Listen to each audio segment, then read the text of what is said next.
you and distinct honor. Thank you, Peter. To introduce our good friends for many years, Meszaros, originally Laszlo. Still Laszlo. Still Laszlo. Oh, okay. He's better known as Les. Who arrived in 1956, and as the first day, October 23rd, as you read in the flyer, and have become the very first refugee, according to American journalism, which we know all means everything is true there. So, with nothing additional ado, I don't want to spend too much time on it. We are very happy you are here. Les had an exceptional quality of, and hopefully we'll have a quantity of time as well. And many other things. He's a real self-made man, arrived in $1 and know a couple of English words and have become the Vice President of Intel. That's it, please. We will start for a short MP4 movie, slideshow, and then Laszlo will speak, and then we go to questions.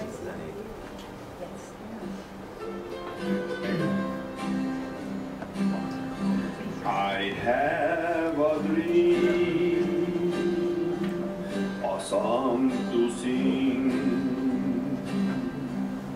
to help me cope with anything. If you see the wonder, used to be a good-looking boy. Still is. You can take the future, even if you fail. I believe in angels, something good in everything I see.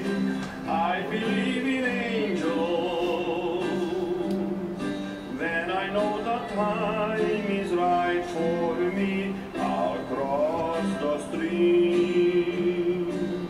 I have a dream. I have a dream, a fantasy to help me through reality. And my destination makes it worth the while, pushing through the darkness, still another mile. I believe in angels,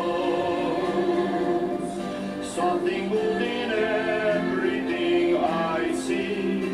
I believe in angels,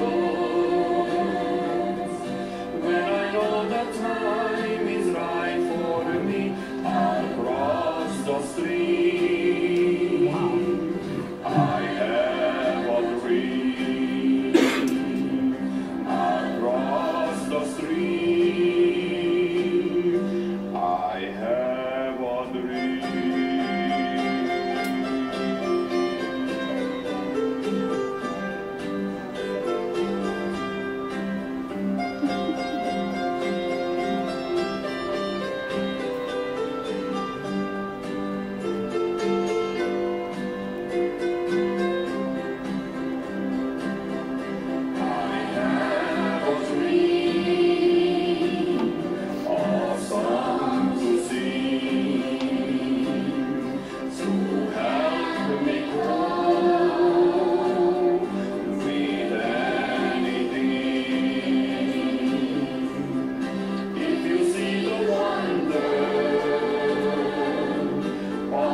Let's see, please.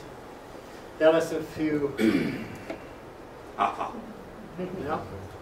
What happened until 56 October 23? Okay, how does this work? Does this work? You hear me? Yes, we do. You can hear me? No, it's not on. It's not on. It's not on? No. Well, I can talk louder. No, it's on. Just to clarify something on this slideshow. You saw word mice. M-I-C-E, right? It's not the mice that runs around in your house and you chase them. We figured it. It's, you'll hear at the end, it's the foundation that I created called Meszaros International Center of Entrepreneurship. That's what it stands for. I will talk about it a bit later in more detail because it's very interesting. And that's really my legacy. So, where do I begin? Maybe with my birth. I was born in 1939. 6 months later, my dear mother died. So I never had a real mother. Those of you that speak Hungarian, I could never use the word édesanyám. And trust me, it still hurts me. But that's life. The war, Second World War started up. My father was drafted, was taken to the army, and I was left there with my aunt, who raised me until my father remarried. And we were moved, actually I was born in Chornai, some of you know where that little town is. We were moved to St. Peterfa, which is what the first slide was.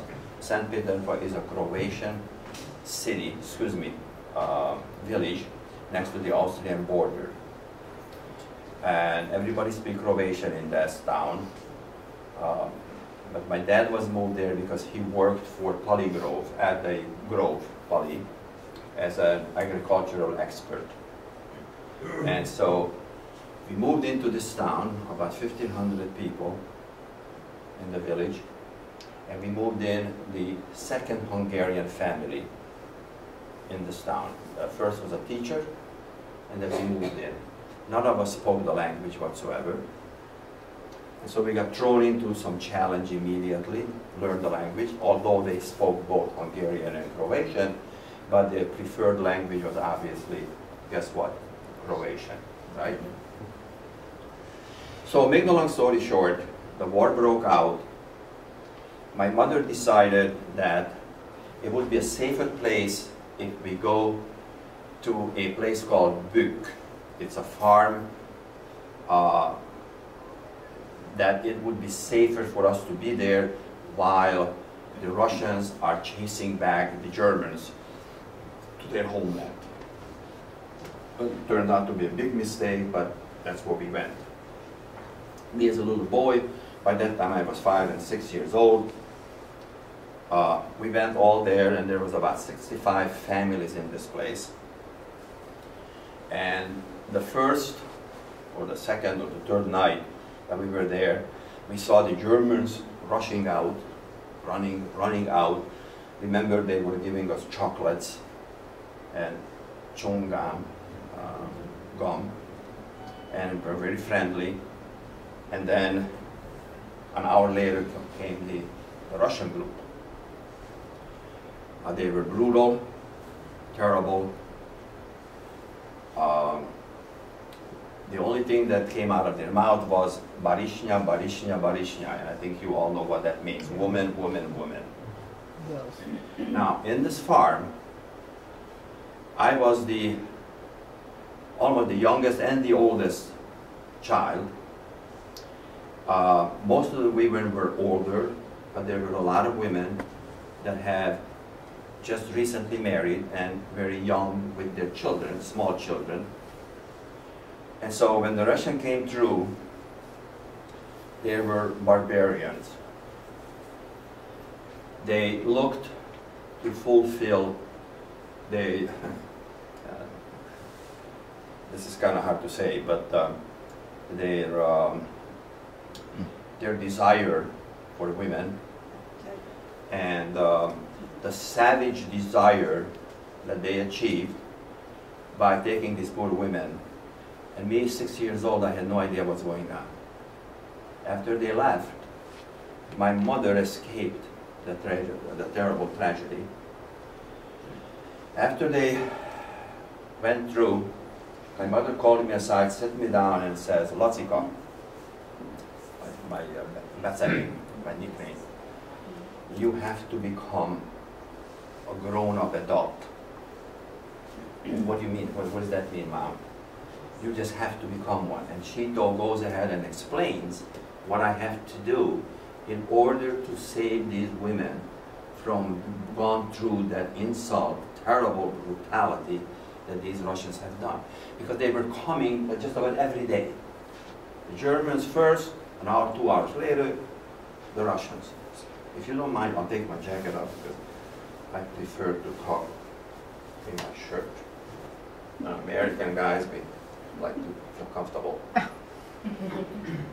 So I went through a tremendous soul searching with my mom, and my job was to climb up on a tree, look in the valley, and see when the Russians are coming. Go inside, tell the women hide. I help them hide. I help them. I hid them into the various stalls, under the tape, under beds, whatever there was a potential place for them to be safe. While the Russians were much smarter than that, they found them anyway. And a terrible tragedy happened every single day until I finally decided I gotta do something for my mother, because my mother was a very religious person. I have to do something for my mother to save her from this savage group of people that are coming in here. And I always had a fate, and trust me, believe you me, I had a message from above at age 6 saying, this is how you hide your mother. You all know what haystacks are, right? Big, huge haystacks. So one day, I went to the side of it and I started pulling it out and make a hole. I made a big enough hole that my mother and my little friend's mother could fit in. And then we took all kinds of planks and all kinds of things to make a door, and put the door in and covered the door with hay. That was fine. They've gone in there, they fit, they felt comfortable. But then I said, Mom, how are you going to breathe? Because sometimes these guys come and stay there for 2-3 hours. He says, well, you go across the prairie, get this tree called the bodzafa. I don't know what that is in English, but it's a Lace. what? Lace. Okay, thank you. The inside of these yeah, they were empty, so you could empty it out. And so we cut them all up, brought them in, and that's how they were breathing. And so when this was all said, the first time the troops came over, I hid all the other women up on top of the hay. And you just think of any place that on a farm you can hide somebody, that's where they were. Well, they came through, and again, found some of them, a lot of them escaped, but I was praying and nervous wreck to make sure that they don't find my mother and this other lady, and thank God they never did. So basically, my job was to salvage these poor women from this terrible tragedy that has been happening there for weeks and weeks and weeks. Now, I can go on with it, but I don't want to, because first of all, before I continue, I encourage you to ask a question as I speak, because that's when it comes fresh in your mind, and you'll probably forget it by the end. So anytime, just interrupt me and ask a question, and I'll be more than happy to explain. Yes, sir. How many women were there in this location? Out of about 65 people, there were about younger women, 25 to 30 women. Now, what the older ladies have done, they took their old clothes off and dressed these younger women like babushkas. Yeah. But the Russians were smarter than that. You know, they came over, took the clothes off, and there it is, a young woman. It was brutal, it really was. So I grew up with that. And after they've gone, there was another couple of tragedies that I really don't want to go into. What has taken place, because you probably would all get up and leave. But after the Russians finally got rid of all the Germans, they all went back, we moved back to St. Petersburg, the village where I actually grew up. My dad was still in a war, and I remember waiting for my dad to return and return and return, and he finally did return by escaping Russia and coming on foot for 45 days. I made it home, and that was the big celebration, obviously. No sooner this whole thing goes on, obviously, then the Russian came in and took over the country. And the communism, the socialism, the communism began. That was another brutal years coming in front of me, because I can't remember, I mean, I don't, maybe some of you lived or been through it, or your relatives been through this, but just imagine you own a house, or you own a farm, and one day to another, it's not yours, it's mine. It's the government. The government came in and took everything away from everybody. All the wealth that people had accumulated, they were all stripped of that. And then you were told how much you can produce on your farm and how much of that has to go to the government. So you were nothing. You became a poor man, a worker for the government. My dad was well-to-do when he was working for the Grove. We had a beautiful house, and of course it was taken away from us. From one day to another, at 4 o'clock in the morning, a bunch of cops came in with guns. You have 1 hour to get dressed, get your stuff together, and out of here. And that was the last time I saw my house, everything included in there. So it was so brutal. Number two, the religion was totally erased. There was no God. The only God there was Moscow. But that's it. We were not allowed to go to church. We were not allowed to speak. We were not allowed to pray, obviously. Everything in the schools that was religious had to be taken off. And when this regime changed, my dad rejected it. And so he was a reakciós. What's a reakciós? Reactionary. Yeah, reactionary. And of course, his kids, we became one too. So I struggled through school to fight that, but I was a good student. I finished 7th and 8th grade in 1 year and wanted to go to high school, which I finally got in 3 months after the high school started in Szombathely.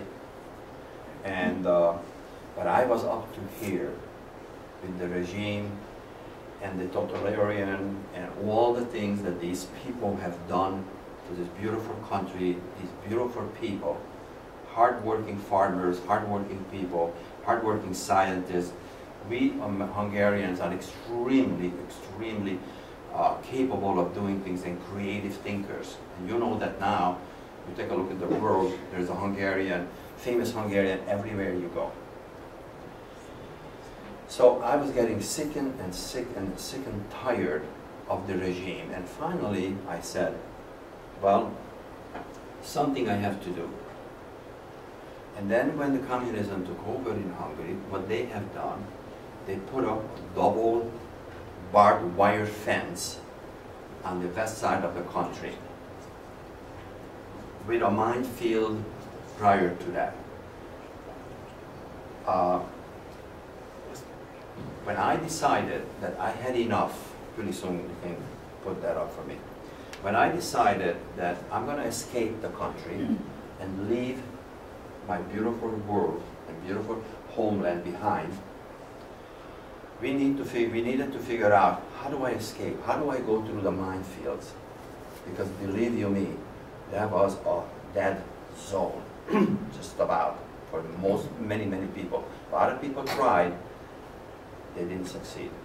So let me explain, just gonna spend a few minutes on what that fence looked like.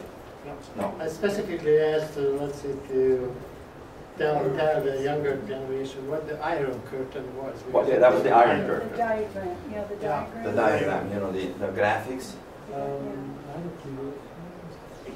Okay, move it on. No, you don't have the slideshow. No, it's in the slideshow. It's a slideshow. It's in a slideshow. Move it up. One more. No, go back. Back. That's it. So picture this double wire fence. Barbed wire, I must say. That was around the whole country. Now we knew why they put it up. They put it up so we don't escape. Of course, they told us the reason they put it up is so that the Germans or the free world doesn't come in and invade us. No, that was a joke, but we all knew that. Before you get to this first fence, you had 75 feet of high grass where the bombs and mines were hidden and connected with almost like an invisible wire. And then, once you got in between these two fences, that turned out to be a dead zone. There's just no way to step in there and survive. We knew that from all the animals that tried to went through, all the rabbits and many other things. And also, we kind of knew the soldiers.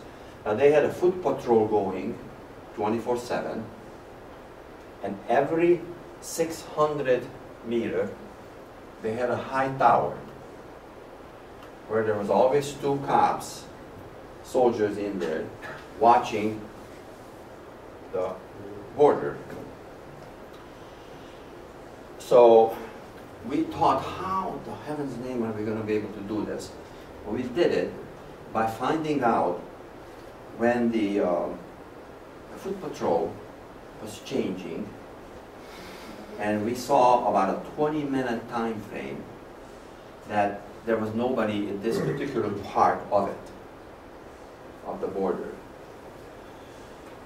So at least we were able to get through that. But where were the mines and all that, we had no idea. So there was 3 of us that started out, 2 friends and myself, and we looked at each other and we said, okay, who's going to be the first one to go through this field? He says, I am. I learned to be a leader when I was age 6. So I was a born leader, actually, when it really comes down to it.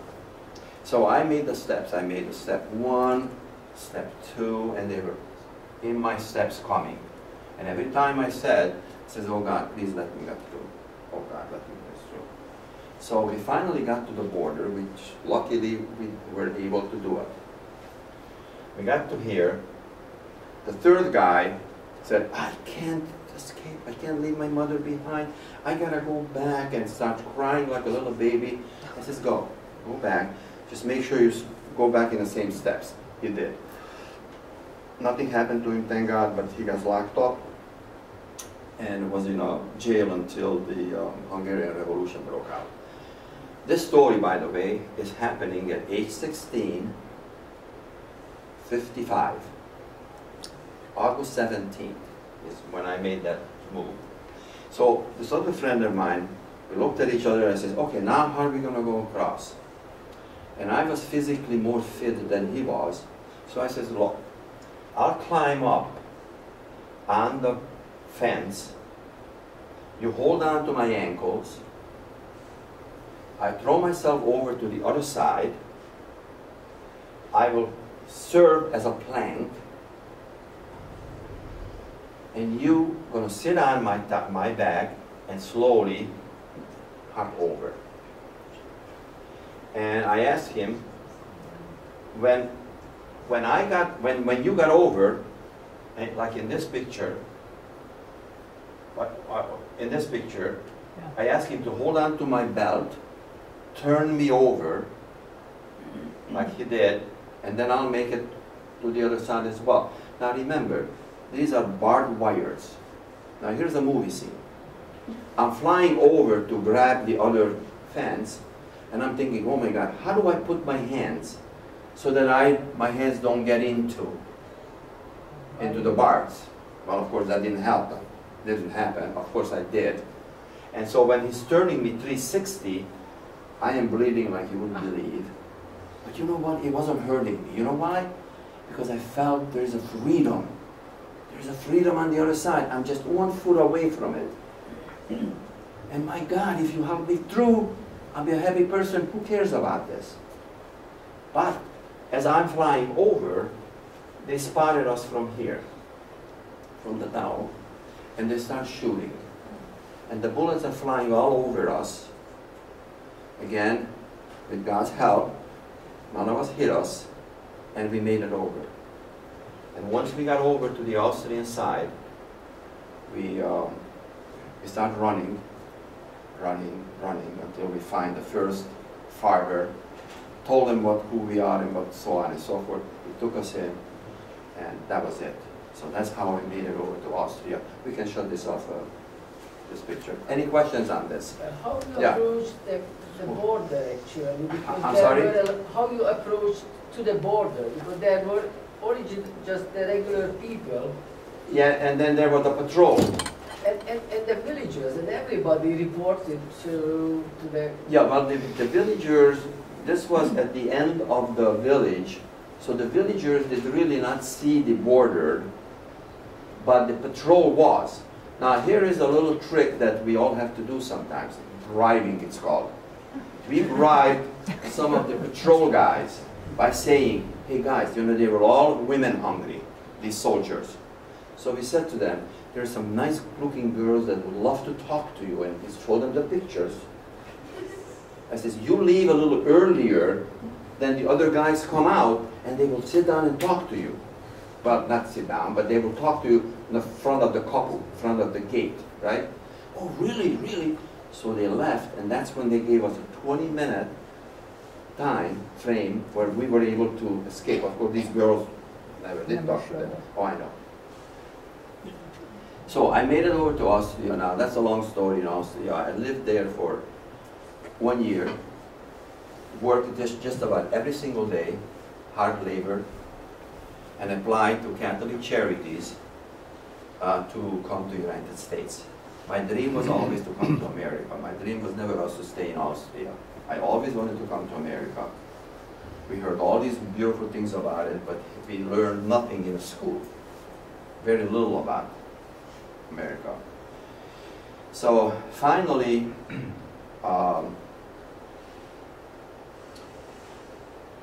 we got the call, and I was put on a boat 12 days before, in October, let's just put it this way. Put on a boat, and the boat was supposed to come from Bremerhaven to New York in 80 days. Well, we got into a big storm, we had to do a detour, and it took us 12 days to get in. So we moved into New York City.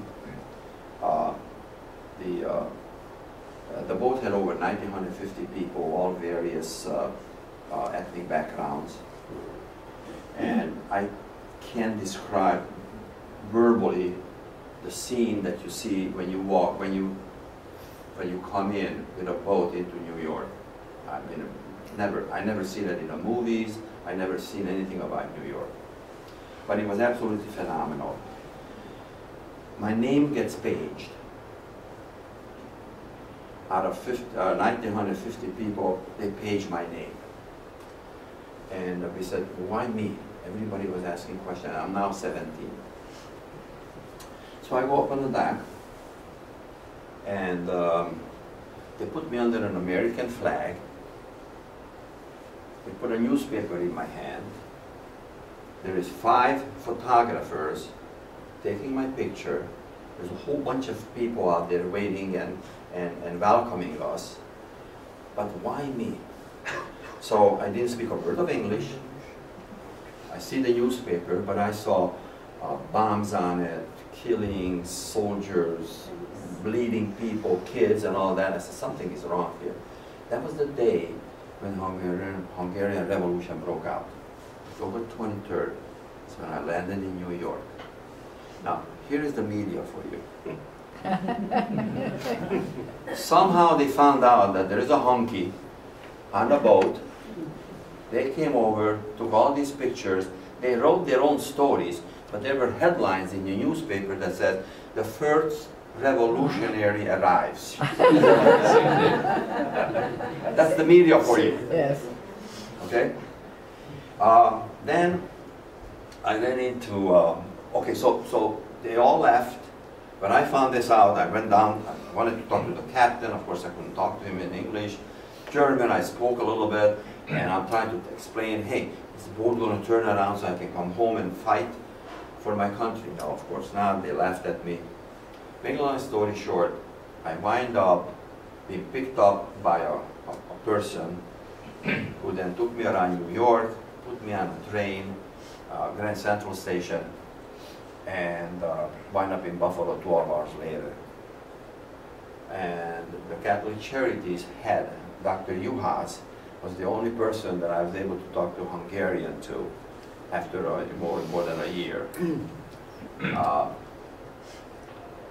There's a lot of things that happen in between, but you don't have the time for that. I don't know, because he's telling me to stop.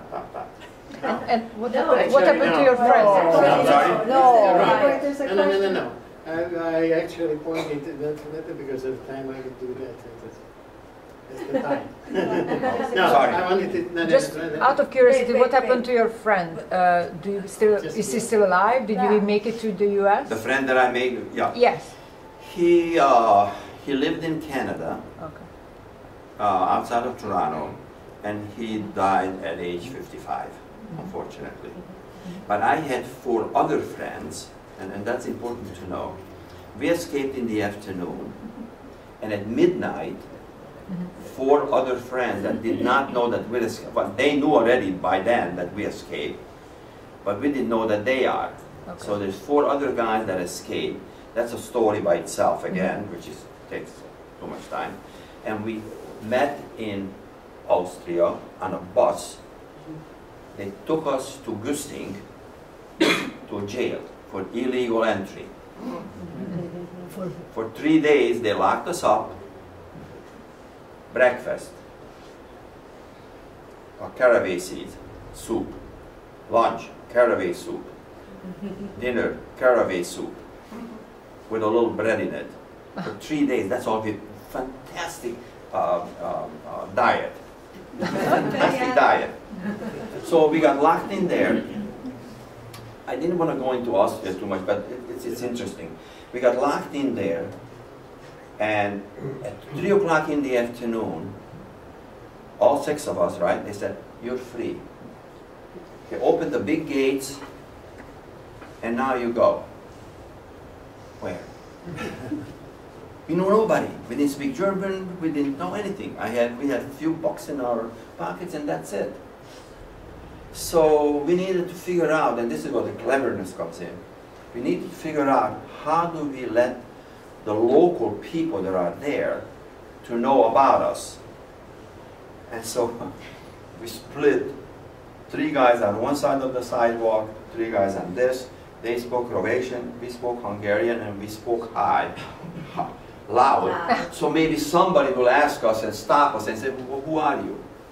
And you know, God's willing again, there was a restaurant owner, the guest house guy, sitting, had nothing to do, it was a beautiful afternoon. He was sitting there, he said, hey guys, where are you from? All 6 of us rushed over there. He took us in, gave us food, fed us, And most of us, out of the 6, most of us were kind of tipsy by the end of the evening. But then I said to him, I said, sir, so much, thank you so much for helping us and giving us food and drinks and all that. We need a job. He says, well, why don't you sleep here tonight on the floor, and tomorrow we'll go and do some job hunting. This is like 11 o'clock at night. At 11:30 he comes over to me and he says, I turn out to be the spokesman for the group. I guess why. So he says, I got good news for you. I made a phone call. And there is a company, sawmill, who would be interested in hiring you guys, all 6 of you. And he's sending his son to pick us up. This is midnight. To pick us up, take us there, which is like 30 kilometers, and they put us up, and the next day we can go to work. Without knowing anything about us, except this guy, this Gussing guy. I mean, the restaurant owner told him that good-looking guy, strong, you know, ready to go, full of energy and all that. That's all he needed. So this guy comes, a little 18-year-old punk.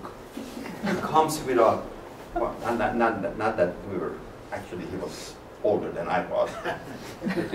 Comes with a Mercedes, a gorgeous big Mercedes. He puts us all in, he's taking us.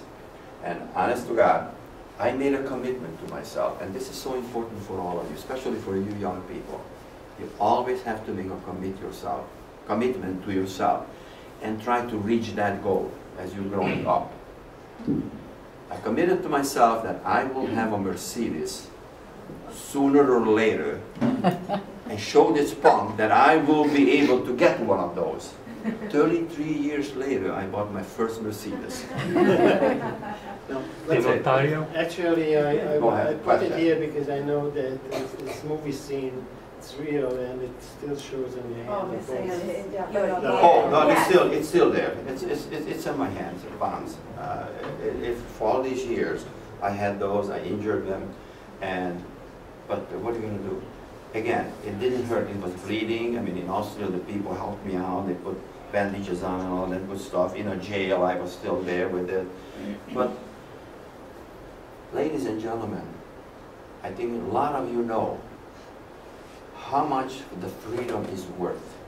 And I keep telling the American people, don't give it up. Fight for your freedom, because that's one of the most important things in life. To be able to do what you would like to do, obviously within limits and within the law.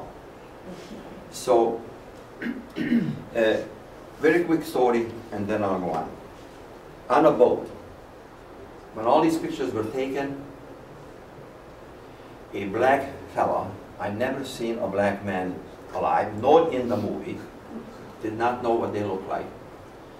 But my aunt was always telling me that the black people are very nice people, but they have a hair like a brush, short, and it's like a brush. And that stayed with me. So what do? This big guy comes, I look upon him like this, I see that beautiful hair and the beautiful white teeth smiling at me, talking to me a mile a minute, because I didn't understand the word. I got up on a bench, and I started touching his hair. I'm going like this. And all the people around me, they say, what is this, crazy? And I couldn't explain it to anybody why I'm doing it. But he enjoyed it. That was phenomenal. So, and then afterwards, after I got done, no, that's not like brush. That's very nice.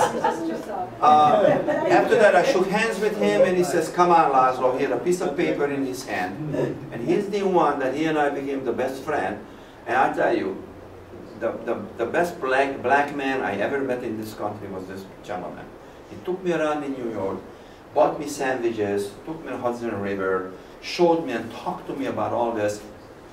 Until at 4 o'clock in the afternoon, he dropped me off And the, yeah. Many figured that he didn't understand them. Yeah. Well, I was very polite with him because I talked to him, not Hungarian, I talked to him in German. So, because everybody was telling me how close the English and the German is, there are some words like bread and beer and things like that, but so he dropped me off at the Grand Central Station, and I assume he told me to wait. And I did. I was sitting there on a bench. 6 o'clock comes, nobody. The station is becoming emptier and emptier and emptier. At 8 o'clock, at 9 o'clock, I am so hungry. And there was a rotisserie, a chicken rotisserie there. And I never forget that was 99 cents, a whole chicken. Well, I had $1 in me. So I went up there, I bought that one chicken, but I couldn't buy the French fries with it or anything along. But I ate that chicken almost the bones, because we were taught at home in Hungary, you eat everything that you can on an animal, right? So I still have that 1 penny. I saved that. Should have invested it. Probably it would be worth a hell of a lot more today. But that's not the point. Anyway, so finally a lady comes around 11 o'clock, a nice looking lady. She comes with high heels, and I hear that somebody's coming high heels. I said, oh, she has to be coming for me. And she did. And we wind up, she wind up putting me on a train, and that's how I wind up in Buffalo, where Dr. Juhas was a director, and he received me. Now, what happened after that? Were there other refugees in Buffalo? Yeah, there were. There were. But I didn't know of. I didn't know too many of them. So, day one in Buffalo, they placed me in a hotel. And Dr. Juhas explained to me, tomorrow we're going to take you to the store, we're going to buy you clothes, we're going to help you to find a job, and all you have to do is to be good, perform. Integrity is extremely important. We don't want to support somebody that will fail us. I says, Dr. Juhas, trust me, I'm going to be the best guy you ever met. Anything, because what you already done for me was unbelievable.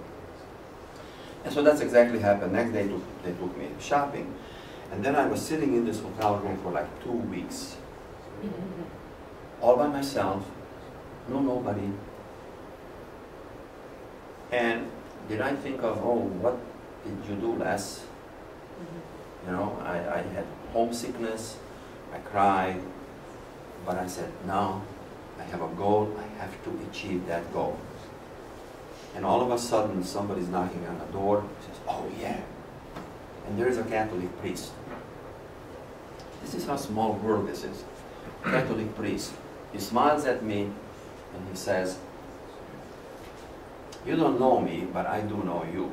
I said, oh really? God must have sent you then. He says, no, I know your parents, I know everybody. Turns out that this priest escaped the village where I grew up 6 years earlier, because the Catholic priest those days could not stay, basically, and so he escaped. Winds up in Buffalo, works for the Catholic charities, looks at the list of people that come in, sees my name, immediately comes from St. Peter, from Meszaros, there's only one, so he comes and talks to me, and boy, oh boy, was I in heaven. So we went out to dinner, takes me out to dinner, and after dinner, another miracle, after dinner, he said, on the way home, I want to take you to a friend of mine and introduce you to him who is in Buffalo. I said, yeah, so I get to know somebody. So he takes me, opens the door, and who's at the door?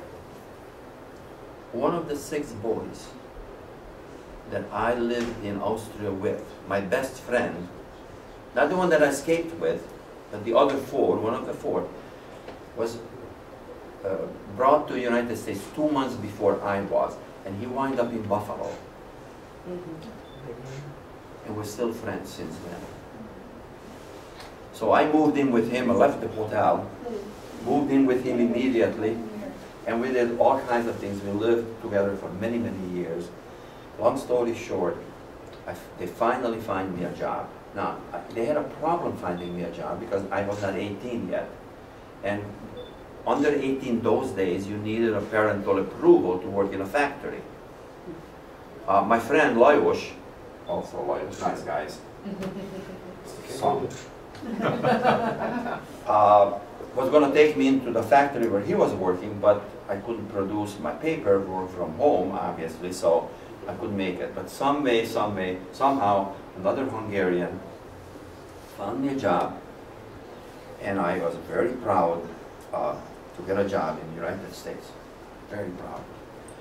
The job was so filthy and dirty that I had to change clothes every day and put a coverall on in order to be able to work in this factory. We were painting and doing shingles.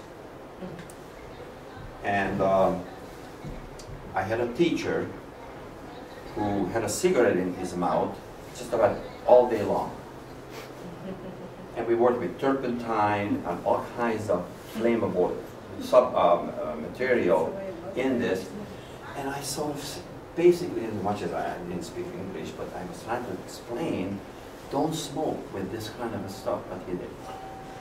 So 2 weeks later, I go to work, I lock my clothes up, in a locker, which I did every day, put the cover on and went out to work.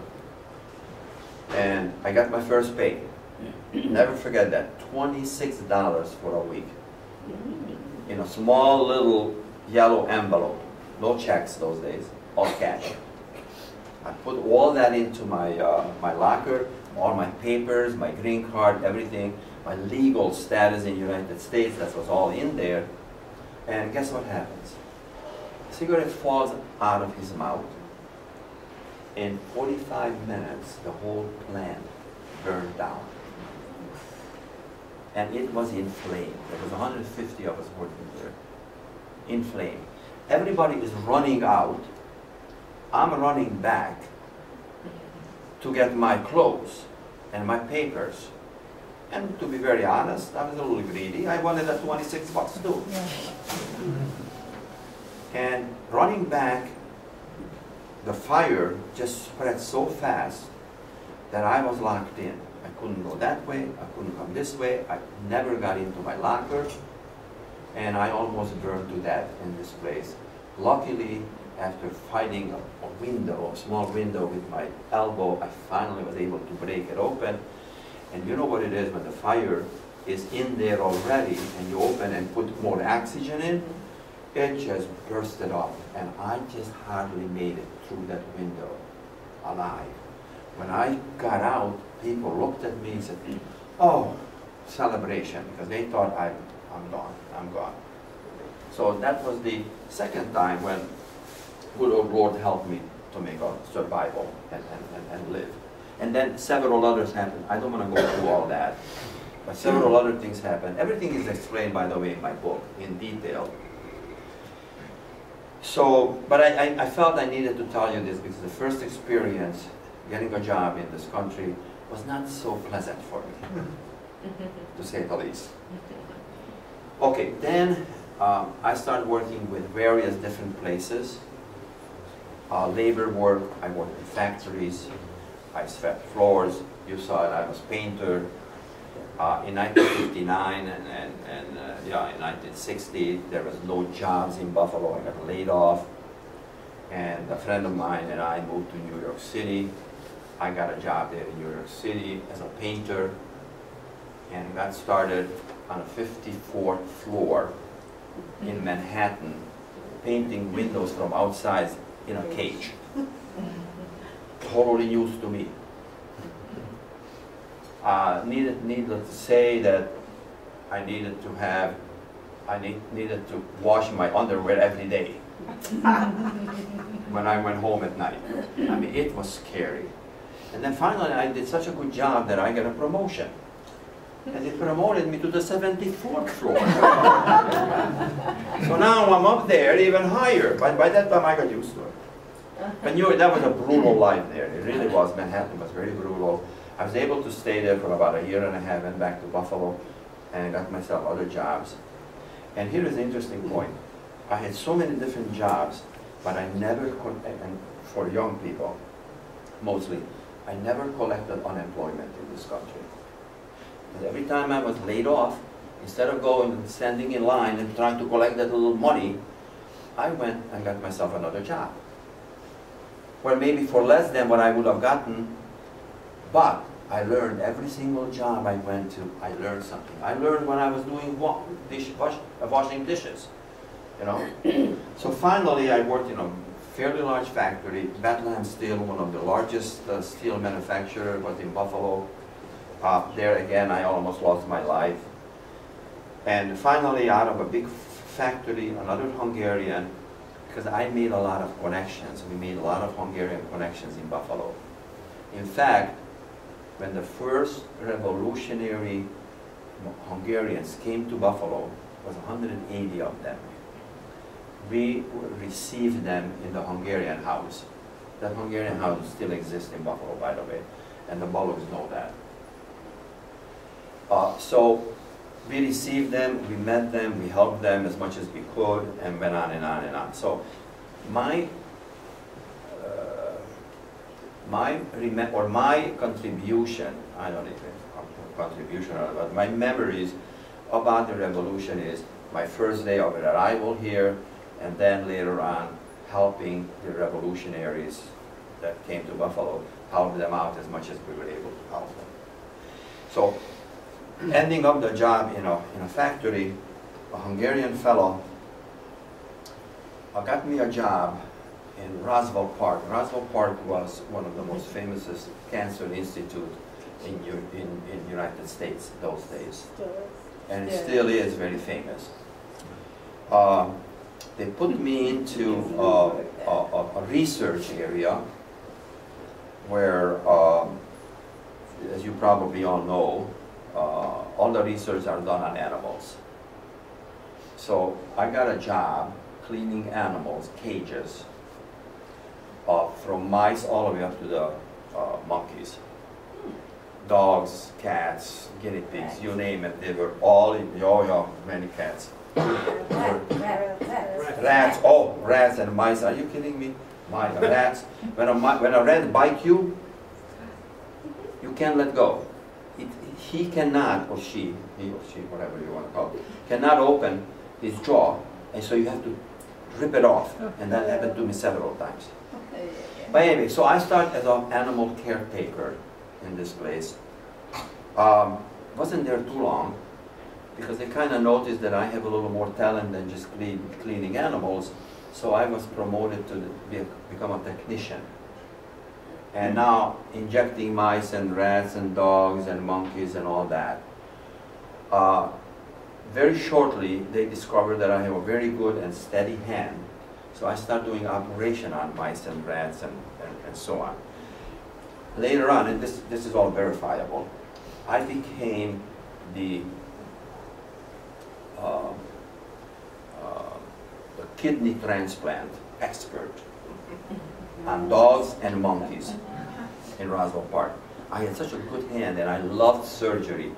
I wanted to become a surgeon. Oh, every day that's all I was thinking about.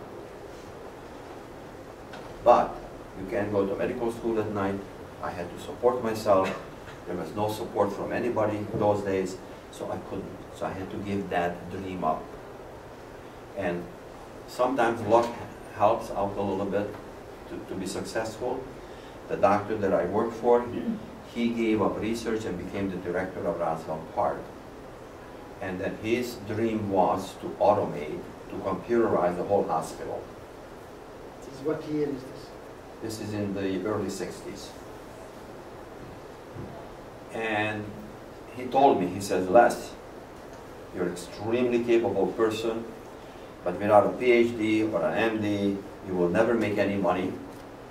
You can stay in this job that you have as a technician forever, but you're never going to earn any money. And here we're starting something, a new technology. Why don't you think about coming over and we'll teach you how to do computer programming? I says, what's computer programming? I know nothing about computers. thought about it. When he said, "You're never going to make any money," that gave me a little motivation. Because I wanted to make some money because I needed to support my parents at home in Hungary as well, and my relatives. So I finally decided to go over and learn computer programming. And that's where my career really started.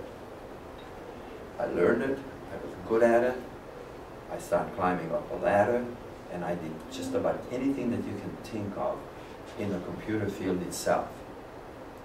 From anywhere from very, very technical computer design and computer programming all the way to system design, setting up big projects, and so on.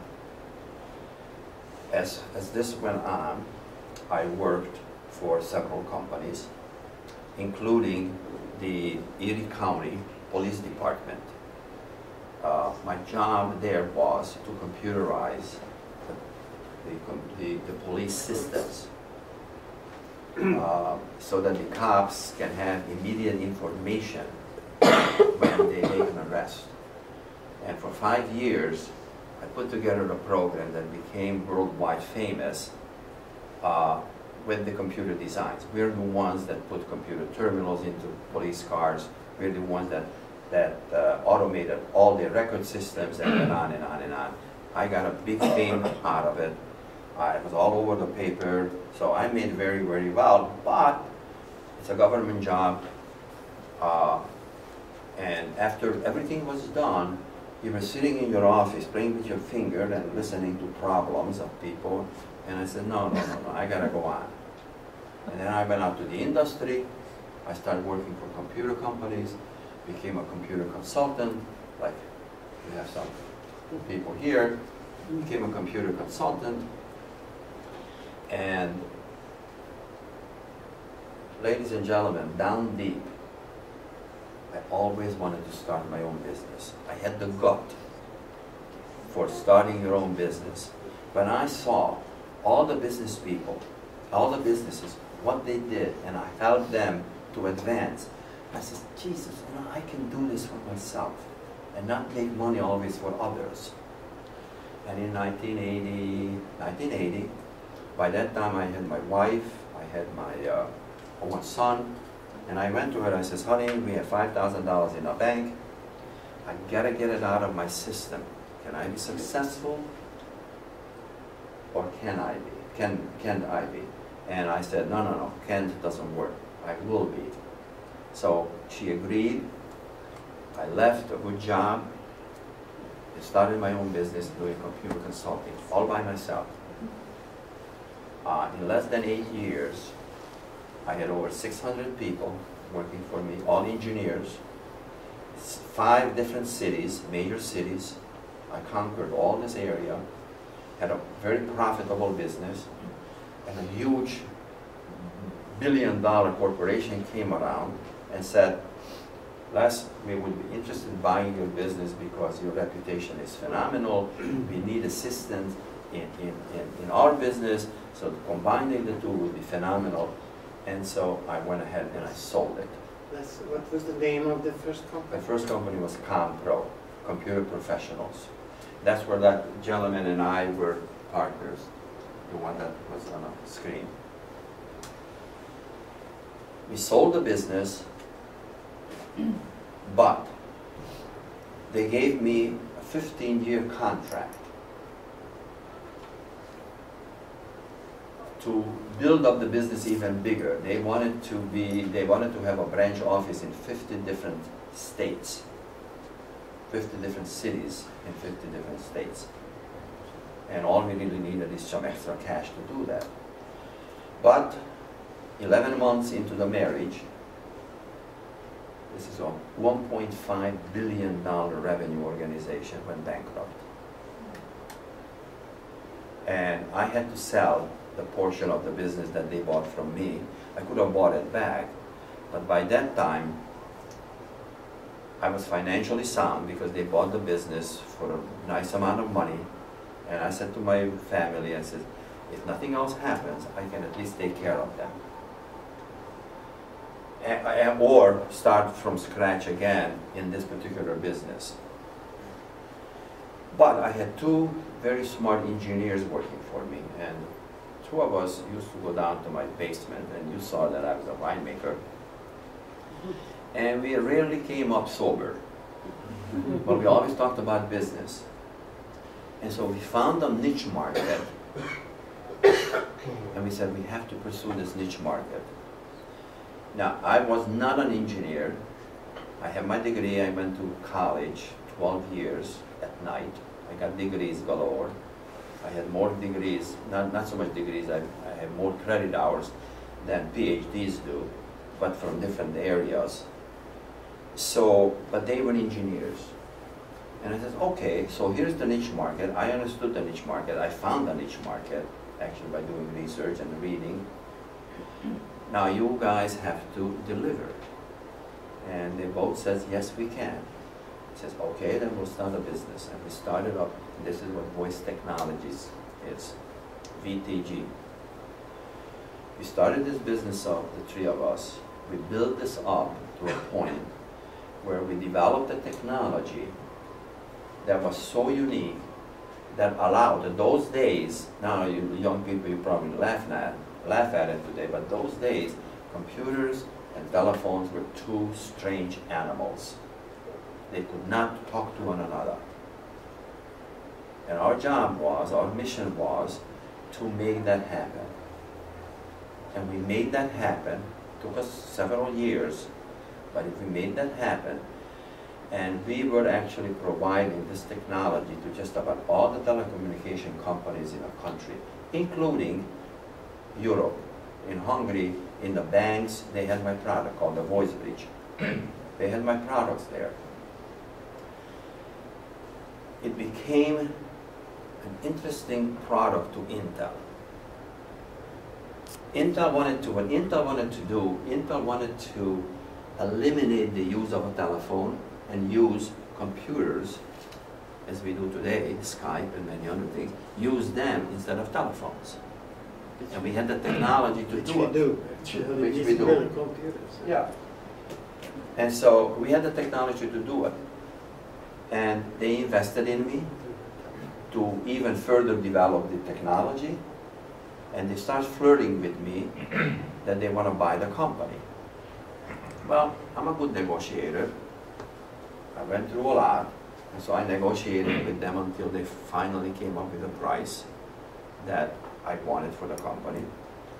And in 2000, I sold it to them. They took the entire staff. Everybody was a beneficiary. Everybody got stock. It was a very happy, family-oriented company, and they loved it. Condition that I stay with, yes? Was the negotiation in Hungarian or English? English. I know why you said Hungarian. I know. The head of the Intel Corporation was Grove, Hungarian fellow. Yeah. He just didn't like to talk Hungarian. He spoke Hungarian very well, but he didn't like to talk Hungarian. I knew him. I met him several times. In fact, the way I got into Intel is through him, because to get to a CEO of that large of a company, it's very difficult for a stranger. So I called the secretary and I said, here is a Hungarian fellow, a Hungarian friend of Mr. Grove. Would you pass me through? He says, oh, really? And he did. So I started talking to him, and I said to Grove, I said, how do we speak? Magyarul vagy angolul? And he says, only English. So anyway, so that's how I got to know him, and we became, not friends, but we became good acquaintances. He's dead now. I don't know if you knew that or not. He passed away a few years ago. And so we did the negotiations. It got to the point where they made me an offer. I sold the business to them. And thank God I sold it for cash and not for stock. For stock, I could have gotten a hell of a lot more. But cash is a king. And I'm not that greedy. The stock was selling at $72 at the time we closed the deal. 3 months later, the stock went down to $22, and it's still somewhere lingering around 22 and 30 bucks today. I would have lost my shirt had I gone for the greed. So that's another thing for young people. It's important that you make a good deal, but don't be too greedy.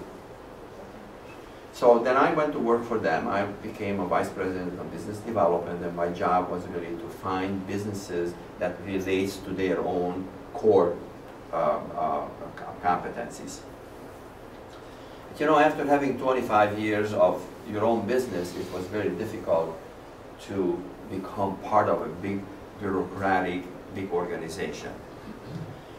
But that's really not the reason why I left them. I left them because down deep in here, I had this desire to go back to Hungary and give something back to Hungary. Not money, but give something to Hungary that has value. Unforgettable value. And so I picked up the communications with the pious priests in Budapest. And we started talking a little bit about what I want to do. And would they like to participate in this? And what it was is that I was a consultant or an advisor to the business development of University of Buffalo, a huge university. Capacity 44,000 people. And I know some professors, and we start brainstorming, and I said, look, this is what I would like to do. How could we get together and do something together? And we developed a program called Ethical Entrepreneurship.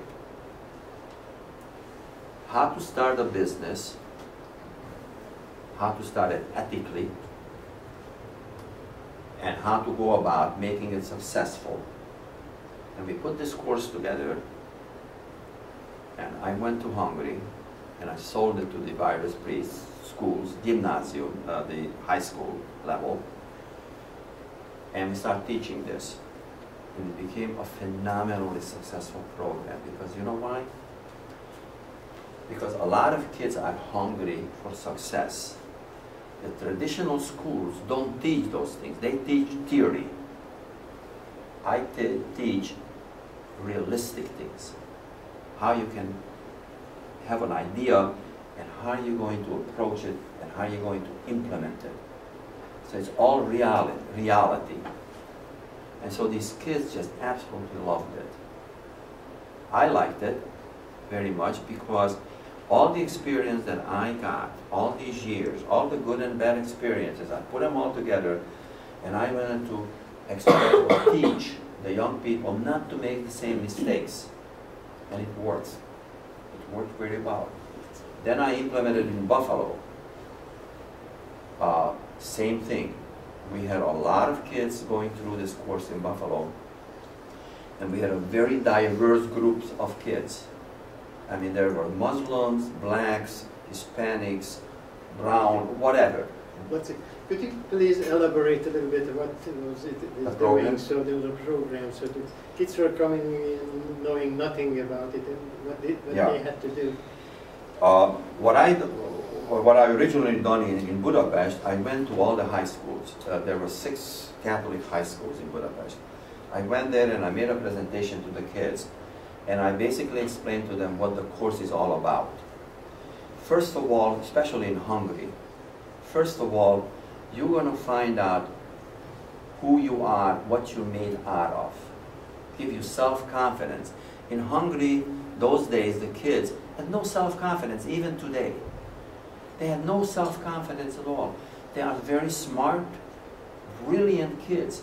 But you ask them a question, they'll answer you. But if you don't ask them a question, they just sit there and listen. You know? Helpless. Tehetetlen is a Hungarian word for that. So, yes. When was this? What year? This was in 2003. Okay. 2003. Any connection to the Soros Business School? No. I left that out totally. And there are reasons why we left them out, but we had nothing to do with it. I funded the project, and then we went and were able, in Hungary, we were able to secure government money. In Buffalo, we were able to get donations from wealthy individuals, some other foundations, and that's how we put the monies together to get this going in both countries. In Buffalo, we had probably over 1,000 kids that went through from a very diverse group of people. In Hungary, we had over 600 kids going through the program, and it still exists to date. In fact, we're going to start another class in the next couple of weeks. In Hungary, we were able to get some help from the government, but I'm funding one of the biggest portion of it, and that's my donation to Hungary to give this value to them.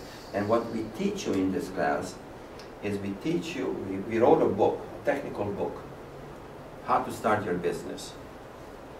Every subject that you have to know about running a business, starting and running it, is explained in this book. Then we took it, we wrote it in English, and then we took it and translated it in Hungarian. And now we have the Hungarian and the English version of it. Now the Hungarian kids get double whammy out of it, because they not only learn how to start a business and do the don'ts and the do's when you want to start a business up, but they also learn the business language by reading the book. And they love it, because they use that on their jobs. So now they can correspond much more officially and effectively in a business correspondence mode, because they learned a lot from this book. So, and do you find that what advice you can give them doing all this in the US can actually be relatable in Hungary? Okay, very good question. Yes and no.